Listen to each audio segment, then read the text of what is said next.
নমস্কার বন্ধুরা, কাজল ভিলেজ কিচেনে সকলকে স্বাগত জানাই। রোজকার মতো আজও রান্না করে চলে এলাম। আজকের রেসিপি ছাতু দিয়ে কিভাবে একটা মজাদার মুখরোচক রেসিপি আপনাদের সঙ্গে শেয়ার করব। টিফিনের সঙ্গে কিন্তু দারুণ লাগবে। ছাতু তো অনেকভাবে খেয়েছেন, ছাতু কিন্তু দেখবেন গুলেও খেয়েছেন অথবা মেখেও খাওয়া যায়। আজকে আমি একটা টিফিন করে আপনাদের সঙ্গে শেয়ার করব, তার জন্য প্লিজ প্রথম থেকে লাস্ট পর্যন্ত ভিডিওটি দেখতে থাকুন। আশা করছি বেশ ভালো লাগবে। তো চলুন তাহলে শুরু করা যাক। তার জন্য এখানে আমি ছাতু নিয়ে নিয়েছি। তো এটা 10 টাকার যে প্যাকেট ছাতু হয় সেটাই আমি নিয়ে নিয়েছি। তো তোমরা চাইলে কম বেশি নিতে পারো।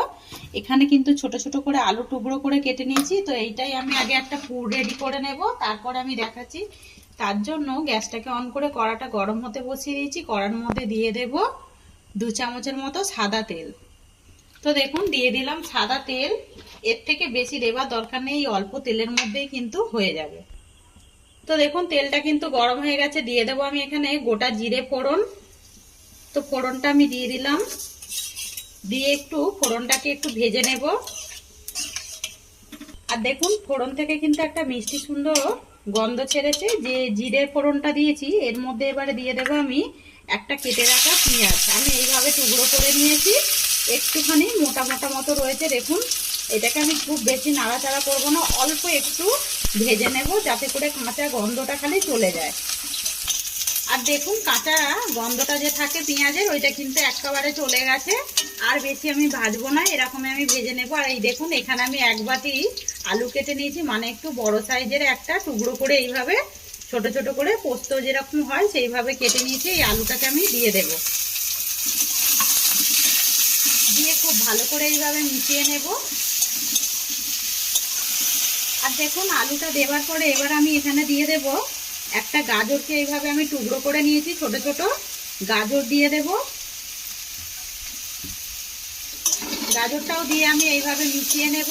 আর এই সময় দিয়ে দেব স্বাদ মতো লবণ বা মাপ মতো লবণ। আমি লবণটা দিয়ে দিলাম, আপনারা আপনাদের স্বাদ মতোই কিন্তু লবণটা দিয়ে দেবেন। এটা খেতে কিন্তু দারুণ হয়। অনেক সময় দেখবেন আমরা ছাতু মেখে খাই অথবা ভালো করে জল দিয়ে কিন্তু লঙ্কা, কাঁচা লঙ্কা বা অনেক সময় পেঁয়াজ কুচিও লেবু দিয়েও খাওয়া হয় ফেটে।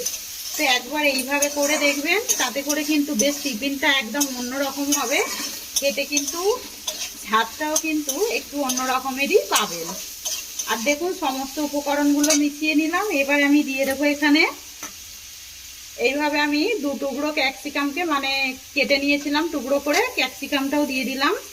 এতে করে বাচ্চাদের কিন্তু দারুণ একটা খেতে ভালো লাগবে। যারা কিন্তু ক্যাপসিকাম গাজর খায় না, এইভাবে কিন্তু করতে পারেন, অথবা আলু দিয়েও শুধু এই টিফিনটি আপনারা করতে পারেন। আর দেখুন বেশ কিন্তু সুন্দরভাবে ভাজা হয়ে গেছে। এই ফাঁকে আমি দিয়ে দেবো এর মধ্যে কাঁচা পাকা লঙ্কা। আমি এইভাবে কুচিয়ে রেখেছি, এই কাঁচা পাকা লঙ্কাটাও দিয়ে দেব। আপনারা ঝালটা বাচ্চারা যদি খায় একটু কম বেশি যেরকম বুঝবেন সেইভাবেই দেবেন। এবার আমি এখানে দেব হলুদের গুঁড়ো, সুন্দর একটা রঙের জন্য। দিয়ে খুব ভালো করে ভেজে নেব, মানে মিশিয়ে নেব আগে, তারপরে আমি দেখাচ্ছি এটাকে কি করতে হবে। দেখুন বেশ ভালো করে মিশিয়ে নিয়েছি। এটাকে আমি 1 মিনিটের জন্য ঢাকা দিয়ে দেব।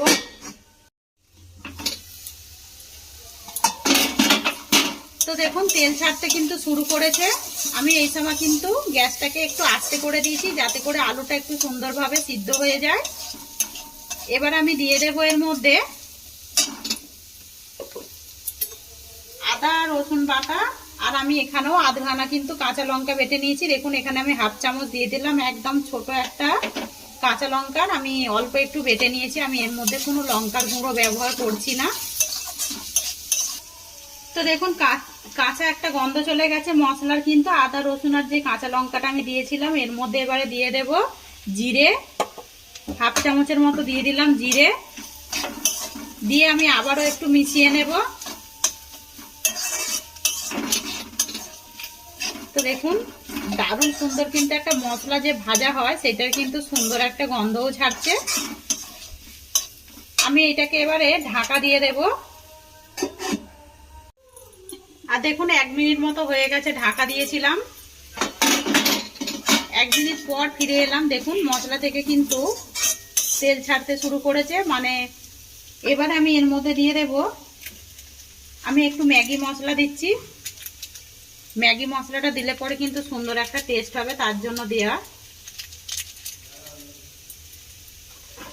1/2 চামচের মতো দিয়ে দিলাম আমি ম্যাগি মশলা, দিয়ে আবারও মিশিয়ে নিলাম। তো দেখুন দিয়ে দিলাম। এবারে আমি জল দিয়ে দেব। আলু কিন্তু অনেকটাই সিদ্ধ হয়ে গেছে।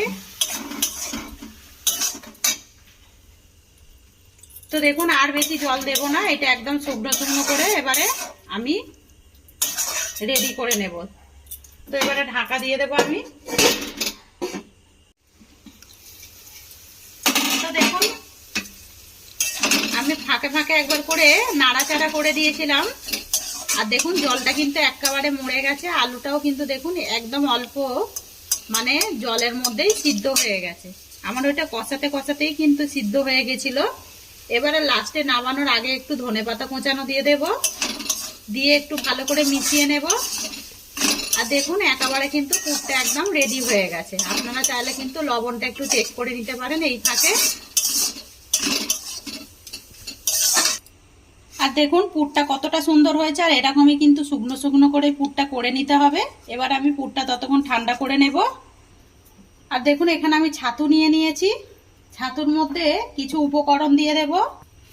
আমি এখানে 1/2 বাটির মতো ময়দা ব্যবহার করছি। আপনারা চাইলে কিন্তু এখানে চালের গুঁড়িও ব্যবহার করতে পারেন। দেখুন আমি এখানে দিয়ে দিলাম ময়দা, আমার কাছে চালের গুঁড়িটা এখন নেই।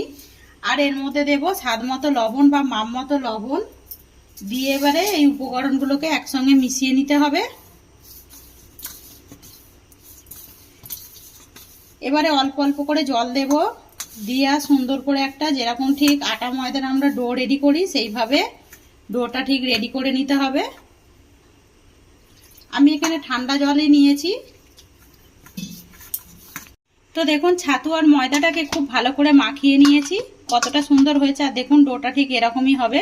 এবারে এখান থেকে আমি ছোট করে এরকম হাতের মধ্যে অল্প করে নিয়ে এইভাবে গোল করে নেব। একটু হাত দিয়ে এইভাবে পেস্ট করে চ্যাপটা করে ঠিক বাটির আকারে করে নেব আগে।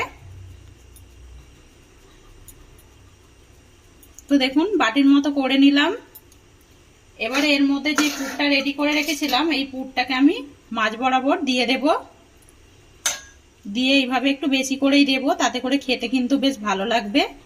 দিয়ে এইভাবে আমি এটাকে ঢাকা দিয়ে দেব। তো দেখুন ঢাকা দিয়ে দিচ্ছি কিভাবে।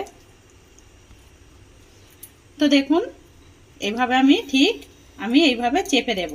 দিয়ে এইটাকে এবারে হাত দিয়ে একটু ভালো করে সেট করে দিয়ে আমি আবারও এটাকে বলের মতো পাকিয়ে নেব। দেখুন এটাকে আমি সুন্দর করে গোল করে নিলাম, দিয়ে আবার আমি হাত দিয়ে একটু পেস্ট করে দেব। দেখুন একটা কিন্তু আমার খাবার একদম রেডি হয়ে গেল। এবারে এই একইভাবে আমি আরো গড়ে নেব। তো ওই একইভাবে আগে গোল করে নেব। আর এই দেখুন ওই একইভাবে কিন্তু বাটিটাকে গড়ে নিলাম। এখান থেকে আবারও আমি পুরটাকে নিয়ে নেব, নিয়ে আমি এইভাবে দিয়ে দেব একটু চামচে করে। তো দেখুন দিয়ে দিলাম, দিয়ে আমি আবারও এটাকে এইভাবে ঢাকা দিয়ে দেব। তো দেখুন এইভাবে একটু চেপে চেপে ভালো করে ঢাকা দিয়ে দিতে হবে, যাতে করে না ভাজার সময় কিন্তু এটা খুলে যায়। দেখুন আরো একটা কিন্তু হয়ে গেল। একটু হাত দিয়ে এইভাবে ফের ঘোরালেই কিন্তু এটা সুন্দরভাবে সেট হয়ে যাবে। আর দেখুন এইটাও কিন্তু একেবারে হয়ে গেল, কতটা সুন্দর দেখতে লাগছে দেখুন। এই একইভাবে সবগুলোই আমি গড়ে নেব। আর দেখুন সমস্ত খাবারগুলোই কিন্তু একদম গড়ে নিয়েছি, কতটা সুন্দর দেখতে লাগছে দেখুন। অপর দিকে কিন্তু সাদা তেল গরম হতে বসিয়ে দিয়েছি, তেলটাও কিন্তু ভালোভাবে গরম হয়ে গেছে।